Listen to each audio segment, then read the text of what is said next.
আশা করি সবাই ভালো আছেন। আজকে আরেকটা নতুন রেসিপি নিয়ে আপনাদের সামনে হাজির হয়েছি। সসেজ দিয়ে কীভাবে রোল বানানো যায় সেই রেসিপিটি শর্টকাট একটা রেসিপি, যেটা আমরা খুব সহজে বিকালে নাস্তা হিসাবে খেতে পারি। তো এখানে আমি একটা রেডিমেড রুটি ইউজ করছি, আপনারা চাইলে বাসার রুটি ইউজ করতে পারেন। তো যেহেতু আমার এখানে অয়েল একটু দেখাই যাচ্ছে রেডিমেড রেসিপি, যার কারণে আমি অয়েল ইউজ করি না, আপনারা অয়েল ইউজ করতে পারেন।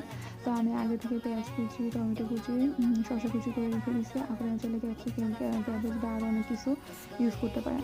তো এখন আমার যেহেতু রুটিটা অলরেডি হয়ে গেছে, তো আমি এখানে চিলি সস আর গোলমরিচ গুঁড়ো আর আমার হাতে বানানো মিউনিসটা ইউজ করছি। এই তিনটাকে ভালো মতো মিক্স করে আমি এখানে শসা কুচি, টমেটো কুচি, পেঁয়াজ কুচি দিয়ে তারপরে সসেসটা দিয়ে দেবো। দেন আমি এটাকে ভালো মতো র্যাপ করে পরিবেশন করবো।